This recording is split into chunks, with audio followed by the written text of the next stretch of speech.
Hi, it's Sandy Wyllie. Welcome to my mental health channel, where I wipe away the stigma of mental illness by talking about my own personal struggles and experiences having borderline personality disorder. I talk about narcissism, post-traumatic stress disorder, bipolar, anxiety and depression. I talk about all the different kind of therapies and therapists I've had, unethical therapists, therapists that sexually abused me, exploited me, and a plethora of other mental health related issues. But I only come on as a former patient of almost 20 years. I do not hold a degree in psychology. I am not a licensed therapist. I only ask in return of you to be kind in the comments, be kind to me, to be kind to other people who comment. We don't have to agree on everything, but we do need to agree to be kindful and respectful. If you're new to my channel, welcome. Hit the subscribe button. It's 100% free. And if you like what you see, hit that like button. All right, today's topic of discussion is we are all products of our upbringing, okay? No one can escape. How you were raised as a child impacts your life drastically as you turn into an adult, okay? It doesn't mean you can't overcome your childhood. I'm not trying to say that to anyone. But I'm going to tell you that it impacts it profoundly. It profoundly impacts it how you were raised. So I'm going to read you a quick poem about if children live with criticism, they'll learn to condemn. If children live with hostility, they'll learn to fight. If children live with ridicule, they'll learn to be shy. I'm one that was ridiculed all the time as a child, and I was extremely shy. If children live with tolerance, they'll learn patience. If children live with encouragement, they'll learn confidence. I never had any encouragement. I was told I can't do anything. I can't drive. I can't work. I was told I can't go to college. I can't go to a university. I can't get a bachelor degree. That's why I grew up with no confidence, because I lived with, I did not live with encouragement. If children live with praise, they will learn to appreciate. If children live with generosity, they will learn to share. If children live with honesty, they will learn justice. If children live with security, they'll have faith. I had no security growing up. My mother turned me against men. She said men will chew you up and spit you out. They only want sex from you. They only want your body. You're a slab of meat to them. My father, he thought he was paranoid schizophrenic. He thought everyone was trying to kill us, So I had no security. So as an adult, I have no faith in anyone or anything. If children live with approval, they'll learn to like themselves. And if children live with friendship, they'll learn to find love in this world. And this poem really just nails it. Everything this poem says is 100% spot on. Because what children live with, that's how they learn, okay? Like, for instance, the first thing, if children live with criticism, I was criticized all the time. My mother used to call me a whore, a cock. Well, cock could be a rooster. So you can't censor me for saying rooster now, can you? Like a cock on a weather vane? Maybe I meant rooster. Anyway, she called me some horrific things. As a result, I learned to condemn people and things. I was very judgmental of other people because I was severely judged. I grew up with hostility, so I learned to fight. I'm constantly in a hypervigilant fighting mode as an adult because my mother used to beat me up. She used to leave bloody welts on me. So she used to throw things at me. She used to break my toys. She used to destroy my bedroom. She used to blame me, say that she couldn't leave my father because she had me, that she was stuck in a dead-end marriage. She blamed me for her bad marriage. She said it was all my fault. Anytime my father went into psychotic rages and I would get scared, she'd say, "Oh, you always make my life harder." So, and she ridiculed me.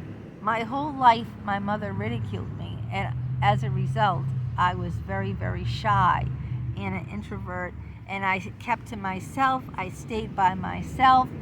I didn't trust anyone. As a result, I didn't have many friends. People picked on me. I couldn't stand up for myself. I was bullied at home. I did a video on this. I was bullied at home, and I was bullied in school as well. Now, I never was raised with tolerance because my mother could not tolerate me. Are you kidding? She couldn't tolerate me at all. That's why I never learned patience. This is very important. How you were raised impacts your whole life. Why do you think psychologists like Dick Geist get $300 an hour to sit there and go, yeah, $300, not an hour, 50 minutes. Because people grew up with, in such dysfunctional families that they need therapy for the rest of their lives. It's true. His patients see him like for 10, 20, 30 years because they grew up with in such dysfunctional homes with such dysfunctional families that they spend the rest of their life in therapy because they can't, just to learn, to cope with the trauma from their past. Unfortunately, with me, it had an adverse effect. I went for help to cope with the trauma of my past, and the psychologists, raped me. They did. They raped me, Dr. James Barbaria. He physically assaulted me. He verbally assaulted me. He emotionally traumatized me. So I was severely abused. William Cates Jr. He tried to, force me into phone sex. I did a video on that. So I never got better or cured from my past when I went to therapy. I developed new problems and had post-traumatic stress from my past and my current situation with psychologists that, you see, it just compounded and compounded and compounded the problem. Now I'm almost 3 years therapy free. My parents are both dead. They both died back to back when I was 38 years old. So I'm free of my past with my parents. I'm free of my past with my psychologist, almost 3 years free. And I'm learning to cope all by myself. I have no friends. I have no therapists. I have zero. I just have myself, and I'm learning to cope on my own with my own problems.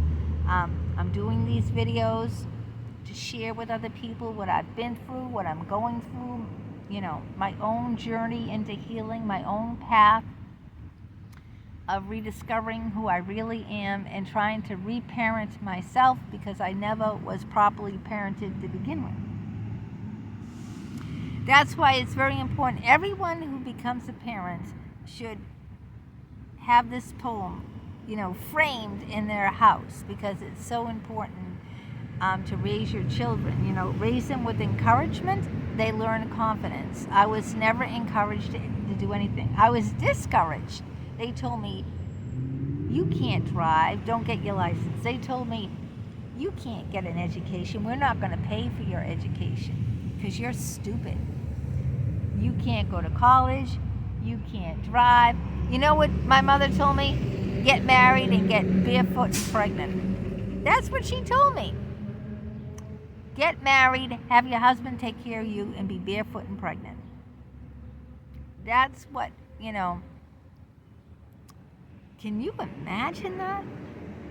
It just blows my mind of how severely abused I was. And that's why, I'm going to be 59 years old next month, 59, July 11th. And that's why I want to come on and try to talk about this stuff and educate people how imperative it is when you raise children. Don't have children unless you can raise them properly. With tolerance, encouragement, praise, generosity, honesty, security, approval, love.